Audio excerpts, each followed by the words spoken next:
You can hear the noise in the background. It's still the channel 2 is noisy. What I've done now is I've got the clip. I've been probing each of the 4 dynamic RAMs that are attached to this ESP.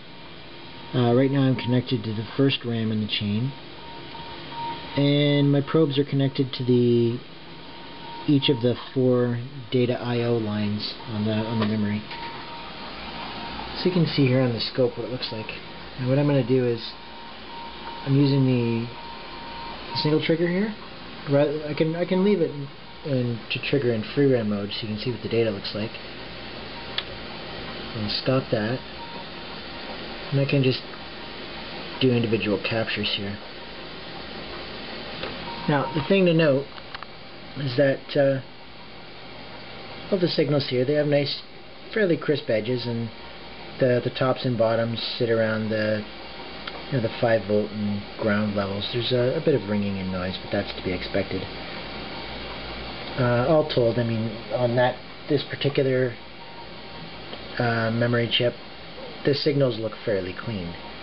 Now, what I noticed after probing all 4 of them is that the second one, I guess second from the 74373, is, well, we'll see in a second here when I move over to it. You'll see what I'm talking about. But it looks like, I suspect it's the one that has the problem.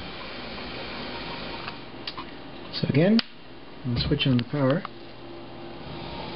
See the unit starts up okay.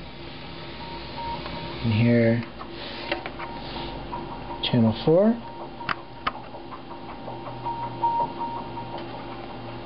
And channel 2.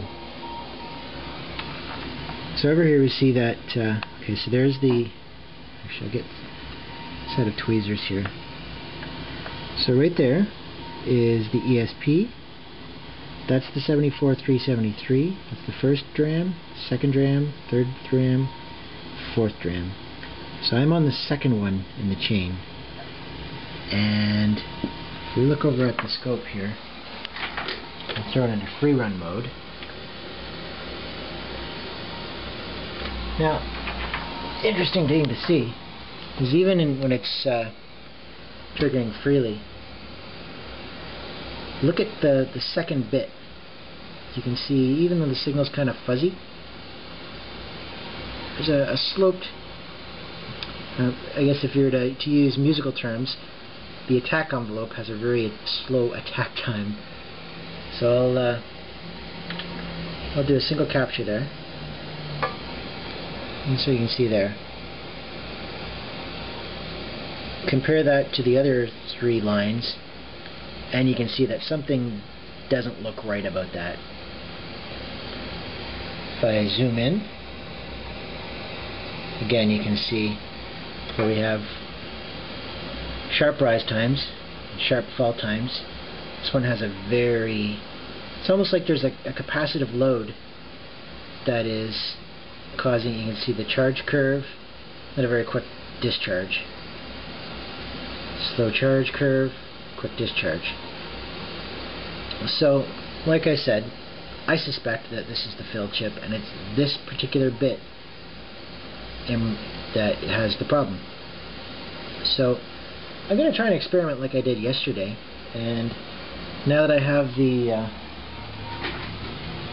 got all these replacement chips here, I've got 12 of them.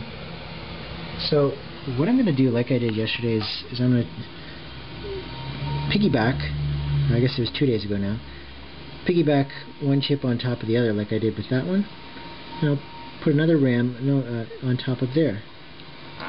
I don't know if it's going to have any effect, but I guess it can't hurt to try. And maybe we'll see a difference. So let's give it a try here.